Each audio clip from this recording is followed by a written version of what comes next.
Part 5. Vortex. Chapter 10. The Mother Tongue. Bleep bleep! All the two-way radios in the room sound off at once. At the foot of the couch, the four beings involved in the struggle on the floor stop in the midst of their tussle. Curled up on the couch itself, Krullikar coughs up a little of the saliva sucked into his lungs when the one called Seth struck him in the stomach. All eyes flick over to him at the guttural noise, and anger boils in Ayathyawi's chest. Then all the radios squawk with that strangely accented, tinny-sounding voice. "Safine!" it exclaims. Krullikar recognizes it now as a Rayud's voice, though not from the Rayud that caught him. "You are needed in the med lab immediately," the Rayud declares. It's Udo-Gensalot, spoken with more fidelity than Krullikar had grown accustomed to on Ijik Lur. The halt of motion in the pile-up on the floor lasts a moment longer. Then Ayathyawi screams, "Let me up!" and kicks the Sizzix off her legs to wriggle free before any of the others can decide what they should do. The Sizzix rolls and rises defensively in front of the couch to stop the dark young woman from doing anything rash to the stowaway. But Ayathyawi is out of the door and 10 meters down the corridor when the Sizzix realizes she's left the room. And before the man on the ground and the Wyomrin Nomad gain their feet, Ayathyawi is already scrambling up the crew ladder to level 5. "On my way!" she yells into the transceiver on her shoulder. "I'm on my way!" Having reached level 5, she speeds through a curving corridor and slaps her hand impatiently on the door release for the med lab. Captain Nasiluo Nanayoga Bowen Dun, standing on 4 of her 6 legs, turns away from the patient monitoring displays as the door whisks open. "He's a fighter," the Rayud says with quiet triumph in all 5 of her emotion-filled eyes. "No doubt about that." Puffs of syrupy sweet pheromones drift out from scent glands on either side of her multifaceted shell. Ayathyawi doesn't hear her, doesn't see her. The whole of the young woman's attention falls on Umedit, lying on the recovery bed. His back and head rest heavily on piled-up pillows. His bent legs angle out wide with a rakish disregard for decorum, and his thick hairless tail curves out from under his groin towards the door. A drawn look haunts his face, and a terrible lack of focus wavers in his eyes. But a wry smile shapes his mouth. "My lord," he says weakly, turning his sightless gaze toward the sound of her breathless entrance. His voice, still with that musical lilt in spite of his obvious exhaustion. A sob of joy and relief mixed with horror escapes Ayathyawi's lips, and she rushes to his side to cover him in kisses and caresses, both of them laughing with a lightness Ayathyawi thought she'd never feel again. He hasn't called her my lord in years. "I don't think I was actually dead," Umedit counters playfully. "I mean, my heart was only stopped for 5 minutes," he concludes, punctuating the amount of time with a weak and poorly aimed stab at the bowl of pasta in front of him with his fork. The tines sound with a dull clink against the outside of the plastic bowl. Everyone in the mess hall laughs at the Muziengu's poor aim and intentionally false bravado. Ayathyawi rubs his back lovingly, a shining smile on her face. She kisses him tenderly on the cheek. That he is now blind is tragic, but he lives. That is the important thing. Eyes can be replaced, and apparently they're easy to get. Grown, better than printed. They just have to find a bionetic surgeon sympathetic to outlaws to put them in Umedit's head. The door to the mess hall whisks open, and Captain Nasiluo steps into the room. She looks around, nods her head. Good. Everyone here but Geever, as per her request. The laughter in the room slowly fades as everyone already gathered turns their attention to the door. The laughter stops altogether when Krullikar enters right after their captain. Umedit, quiet before most, turns his head and ears attentively toward the door. His smile disappears as he feels the tension around him rise. Nasiluo stands tall, just inside the door to the room, up on her 4 rear legs, proud. an arm draped protectively over the shoulders of the little engineer now beside her. The 7 other Rayud adults on ship come scuttling in after, their many tarsi striking the floor like a small stampede. Krellikar, The captain says, this is the crew of the Mother Ton. Krellikar's eyes immediately fall on Aithiawi, who glares back at him with murderous intent. The power of her gaze and the force of her beauty rattle his mind, and it takes Krellikar a moment to remember that other people are there. He wheels his attention around the room.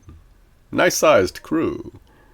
Aithiawi is there, of course, and on her right, the rat man Krellikar blinded, crippled, and almost killed the day before. Umedit. The rodent's nose flushes bright red, and his sightless eyes smolder with humiliation under a brow lowered at hearing his attacker's name. Krellikar smirks to stifle a laugh. Still blind, the little engineer observes as he looks his former adversary over. Additionally, the shoulder on the side where Krellikar broke Umedit's collarbone is only lightly bandaged. Notably, no sling cradles that arm. Lastly, an external pacemaker protrudes from under the rodent's shirt, connected by wire to a neuroregulator unit on his fur-covered temple. Evidence of a decent med lab on the ship, and at least one Cruden with some amount of medical training. Good to know. Krellikar's wounds, on the other hand, had been treated in the relative comfort of his guest quarters, with a portable surgeon for the breaks in his face, and medpacks, sprays, shots, pills, and salves for the concussion, the nerve damage from the incapacitator, and the small mess of minor scrapes and bruises he suffered while sneaking aboard the ship.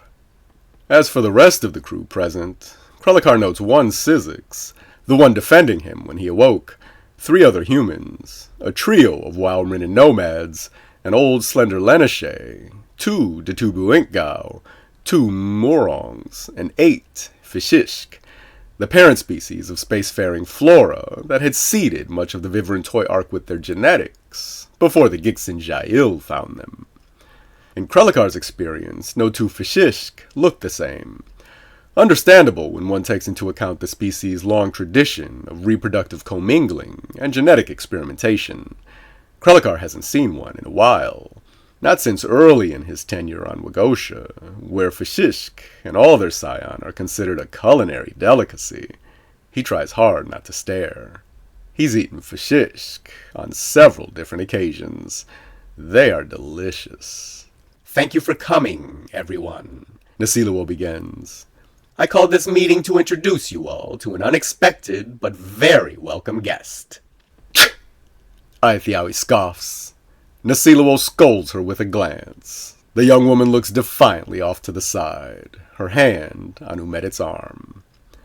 Aithiawi's disgust breaks Krellikar's macabre fascination with the Fishishk, his every sense on alert for any action from the dark young woman since entering the room. He looks in her direction, full of anticipation, not fully processing the meaning of her exclamation, and sees her hand on Umedit, on his arm, protectively, lovingly. The little engineer's eyes narrow with displeasure. How could someone so beautiful be so affectionate towards someone so undeserving, towards someone so obviously incapable, someone so inferior? As I was saying, the Rayud captain continues, this is Krellikar, she looks around poignantly, son of Chiol. She says this name as if it should have a special meaning for everyone in the room, and she pushes him forward a little as part of the introduction. The 7 other Rayudas at the entrance to the room scrabble all over one another in excitement. A sharp, bright smell fills the room. An uncertain, confused mumbling issues from the non-Rayud crew. Here's their captain, enthusiastically presenting the stowaway who almost killed Umedit, their crewmate, their brother. Nasiluo looks around at her crew and nods with unspoken determination. Clear a space. She motions toward the center table with a wave of antenna and moves forward with Krellikar. We all need to come to an understanding. A couple of the humans closest to the door get up and step to the side. The big Rayud leads Krelikar to one of the recently vacated stools directly across from Aithiawi and Umedit. Hayden, Nasiluo calls to one of the men now standing. kindly grab our guest a bowl of today's lunch. Thank you. She politely orders as she sits down next to a thankful and famished Krelikar. Yes, Captain. Hayden replies crisply. He then moves to busy himself at the kitchenette. Nasiluo turns to the rest of her crew. Umedit and I have already spoken in private, but I want to apologize to him in front of the entire crew for the deadly assault he succumbed to upon trying to secure the son of Chiol. Umedit bows his head to again accept this apology from the captain as the ship's crew watches. The redness of his nose a little less intense now. We're reaching out to our contacts in this sector to find a trustworthy and capable surgeon to restore your vision. The Rayud adds, directly to the Muziengu. We'll have you good as new in no time. Aithiawi gives a grateful and excited squeeze to Umedit's hand. And I've spoken with the son of Chiol, Nasiluo says, turning her head toward Krelikar to caress him with her antenna. You must understand that he meant no offense with his actions. The crew watches the stowaway closely, judging his sincerity as he nods his head to reaffirm what their captain has just said. Hayden walks over to set a fork and a bowl of orange-colored long noodle pasta in front of Krelikar, who thanks him with a small wave. Nasiluo rises up on her four hind legs and spreads her arms wide, a placating posture for her kind. And in a grand gesture of reconciliation, our esteemed guest has offered to work off the cost of Umedit's surgery as a member of the crew. A jumble of pleasantly surprised grunts and acknowledgments follow this announcement. Another hand on the ship is always welcome, as long as it doesn't further divide the profit pool, and as long as the help is, at the very least, competent. Now I hope that much is settled. The captain looks to each of her crew, one by one, antenna scanning their odors, reading their moods, smelling the tension abate. Krelikar's offer of free labor seems to be doing the trick. Understand also, Nasiluo goes on, encouraged by how well the meeting is going, that the son of Chiol is under my personal protection. No harm is to come to him. She pauses meaningfully. And he is to be given every courtesy while aboard this ship. A rumble of grumbled, but not hostile acknowledgments accompany this directive. Krelikar hears them all, but fixes on Aithiawi, mumbling something disrespectful under her breath. He understands logically the woman's right to have a somewhat negative view of him right now. He did nearly kill her mate, after all, but a small piece of him still takes issue with being the target of her loathing. Which is ridiculous, he must admit, because all he really knows of this Seth is that she punches like a professional and has the foulest mouth he has heard in some time. From anyone else, such hostility directed his way would immediately end any desire he may have for them. But from this Seth, somehow she's just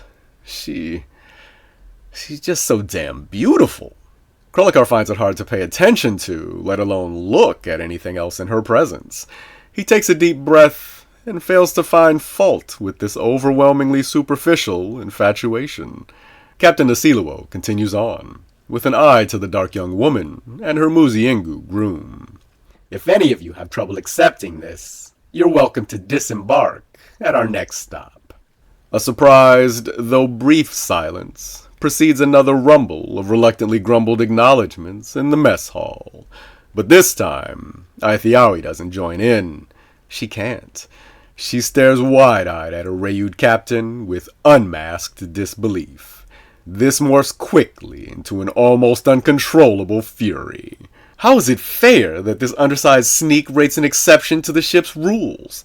Especially after he tried to kill Umedit, her husband, one of the crew. Why aren't they shunting this son of Chiol asshole out an airlock without a suit, like they did the last stowaway? At the very least, why isn't he the one being dropped off at the ship's next stop, instead of one of the crew if any of them don't agree to traveling around with a ride-stealing murderer? Bartered labor be damned. Nasiluo! Ayatheowy appeals as the last bit of her self-control dissolves into white-hot rage. This little piece of shit almost killed my Umedet, She shouts at the captain. He should be choking on the void right now. She bellows, rising to her feet and pointing an angry shaking finger at Krellikar. Except for the constant rhythmic noise of the running ship, the room goes completely silent. Nasiluo had taken a cautious step back, and the other Rayudas had lowered their bodies to all 6 legs, antennae swept back for violence, the odor drifting away from that end of the table like a hot, bitter sting. Growlix. Krellikar curses just loud enough to hear, and stands up before any of the arthropods can act further.